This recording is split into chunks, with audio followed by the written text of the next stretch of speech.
Hai semuanya, dalam hiruk-pikuk kehidupan modern yang serba cepat ini, kita seringkali terjebak dalam pusaran emosi yang intens, bereaksi secara impulsif terhadap setiap kejadian, baik besar maupun kecil.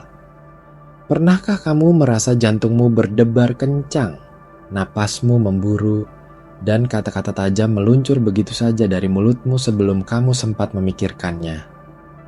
Atau mungkin kamu sering merasakan kekesalan yang mendalam dan berlarut-larut hanya karena hal sepele. Fenomena ini yang kita sebut reaksi berlebihan adalah sesuatu yang akrab bagi banyak dari kita. Ini seperti sebuah tombol otomatis yang tertekan di dalam diri, memicu respons yang tidak proporsional dengan situasi sebenarnya. Kita mungkin merasa malu setelahnya, menyesali kata-kata yang terucap atau tindakan yang diambil. Namun, siklus ini seringkali terulang, membuat kita merasa terjebak dalam pola yang merugikan diri sendiri dan hubungan kita dengan orang lain. Mengapa kita cenderung bereaksi berlebihan? Ada banyak faktor yang berperan. Terkadang, itu adalah respons bawaan dari pengalaman masa lalu yang traumatis atau menyakitkan. Sebuah kejadian kecil bisa memicu ingatan atau perasaan yang belum terselesaikan, menyebabkan kita memproyeksikan emosi masa lalu ke situasi saat ini. Misalnya, seseorang yang pernah dikhianati mungkin akan bereaksi sangat emosional terhadap tanda-tanda kecil ketidakjujuran, bahkan jika niat orang tersebut tidaklah buruk. Selain itu, tingkat stres yang tinggi dalam kehidupan sehari-hari juga bisa membuat kita lebih rentan terhadap reaksi berlebihan. Ketika kita merasa tertekan secara kronis, ambang batas kesabaran kita menurun drastis. Hal-hal kecil yang biasanya bisa kita abaikan menjadi terasa sangat mengganggu dan memicu ledakan emosi. Bayangkan saja, setelah seharian bekerja keras, menghadapi macet, dan tumpukan pekerjaan yang belum selesai, suara klakson mobil yang tidak perlu saja bisa membuat kita meledak marah di jalan. Kurangnya pemahaman diri dan keterampilan regulasi emosi juga merupakan penyebab utama. Banyak dari kita tidak diajarkan cara mengidentifikasi dan mengelola emosi kita dengan sehat. Kita mungkin hanya menekan perasaan tidak nyaman sampai akhirnya meledak, atau sebaliknya, langsung melampiaskannya tanpa filter. Ketidakmampuan untuk mengenali tanda-tanda awal kemarahan, frustrasi, atau kecemasan dalam diri kita sendiri membuat kita tidak punya kesempatan untuk campur tangan sebelum emosi tersebut menguasai.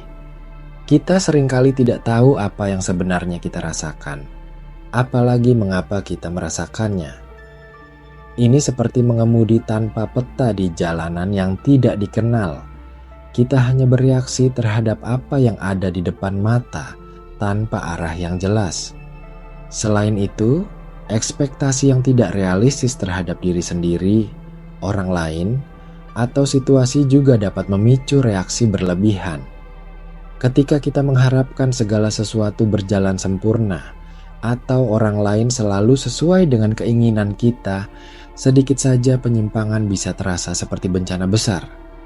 Harapan yang terlalu tinggi terhadap diri sendiri juga bisa menjadi bumerang, membuat kita sangat kritis dan kecewa ketika kita tidak mencapai standar yang tidak mungkin. Lantas, bagaimana kita bisa mengubah pola ini? Kunci utamanya adalah beralih dari bereaksi berlebihan ke merespons dengan bijak. Ini bukan tentang menekan emosi atau menjadi robot yang tidak berperasaan. Sebaliknya, ini adalah tentang memberikan diri kita ruang dan waktu untuk memproses apa yang terjadi, memahami emosi kita, dan memilih respons yang paling efektif dan konstruktif. Langkah pertama adalah mengenali pemicu. Coba perhatikan situasi, orang, atau bahkan pikiran tertentu yang sering memicu reaksi berlebihanmu. Apakah itu ketika kamu merasa tidak dihargai, ketika rencana tidak berjalan sesuai keinginan, atau ketika kamu merasa terancam atau dihakimi? Menulis jurnal atau mencatat insiden-insiden ini bisa sangat membantu dalam mengidentifikasi pola. Dengan mengetahui pemicunya, kita bisa lebih siap menghadapinya dan bahkan menghindarinya jika memungkinkan. Ini seperti memasang radar peringatan dini di otak kita. Selanjutnya, sadari sensasi fisik dan emosional saat pemicu itu muncul. Ketika kamu mulai merasakan gejolak emosi, luangkan waktu sejenak untuk berhenti. Perhatikan apa yang terjadi di tubuhmu. Apakah jantungmu berdebar? Napasmu memburu? Apakah ada ketegangan di bahu atau rahangmu? Dengan mengenali tanda-tanda fisik ini, kamu memberikan sinyal pada dirimu bahwa ada sesuatu yang perlu diperhatikan. Ini adalah momen krusial untuk mencegah otomatisasi respons. Daripada langsung meledak, kamu sedang menciptakan jeda. Setelah itu, berikan dirimu ruang untuk bernapas.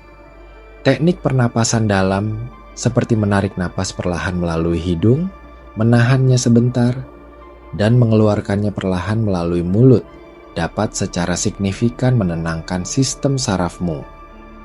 Ini adalah cara sederhana namun sangat efektif untuk menghentikan respons lawan atau lari yang dipicu oleh stres. Bahkan hanya 3 hingga 5 tarikan napas dalam bisa membuat perbedaan besar. Setelah menenangkan diri secara fisik, langkah selanjutnya adalah memberi nama emosimu. Daripada hanya merasa marah atau kesal, coba gali lebih dalam. Apakah itu kemarahan yang disebabkan oleh rasa tidak berdaya? Frustrasi karena tidak didengar? Kesedihan karena kehilangan? Dengan memberi nama yang spesifik pada emosi, kamu tidak hanya memvalidasi perasaanmu, tetapi juga mulai memahaminya. Ini membantu memisahkan dirimu dari emosi itu, sehingga kamu bisa mengamatinya daripada dikendalikan olehnya. Setelah itu, pertanyakan perspektifmu. Apakah ada cara lain untuk melihat situasi ini? Apakah interpretasiku satu-satunya kebenaran? Seringkali, reaksi berlebihan kita didasarkan pada asumsi atau kesimpulan yang keliru. Misalnya, jika seseorang tidak membalas pesanmu dengan cepat, kamu mungkin langsung berasumsi mereka mengabaikanmu, padahal mungkin mereka sedang sibuk atau ada hal lain yang terjadi.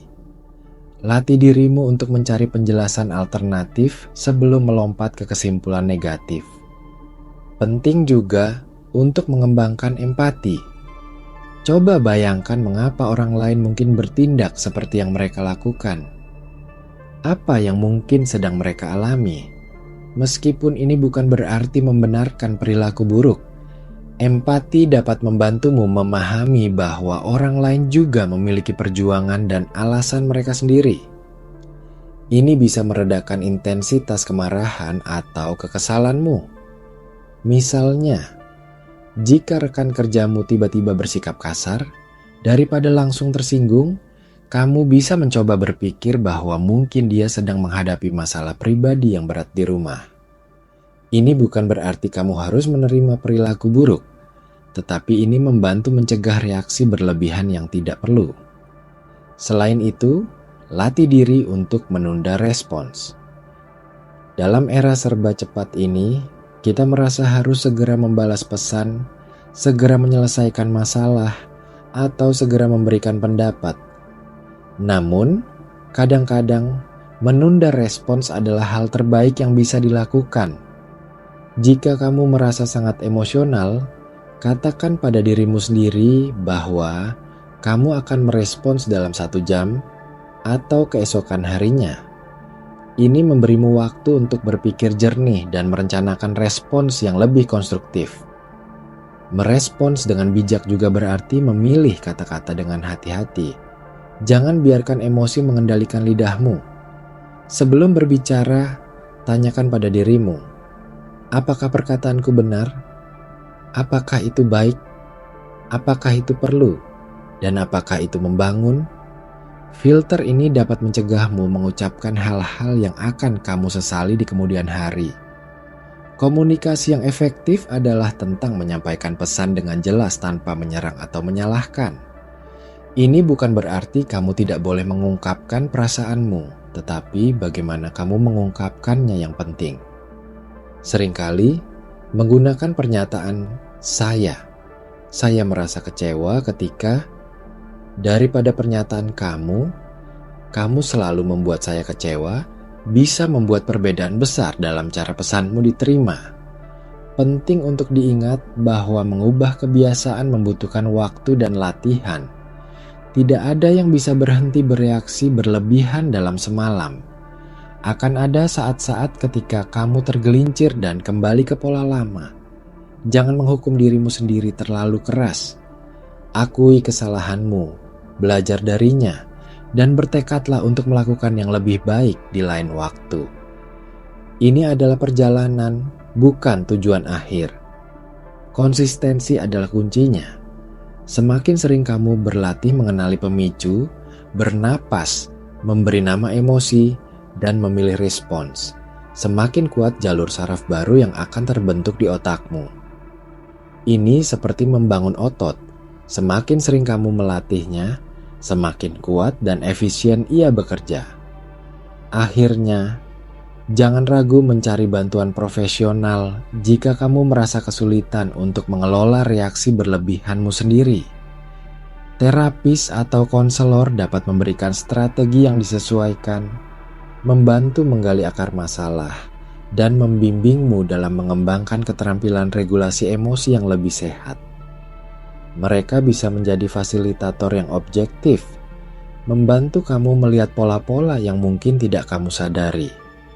Mengunjungi terapis bukan tanda kelemahan, melainkan tanda kekuatan dan komitmen untuk menjadi versi dirimu yang lebih baik. Dengan mempraktikkan pendekatan ini, secara bertahap kita bisa mengurangi intensitas reaksi berlebihan dan mulai bergerak menuju kehidupan yang lebih tenang, terkendali, dan penuh hubungan yang lebih bermakna. Ini adalah investasi jangka panjang untuk kesejahteraan mental dan emosional kita.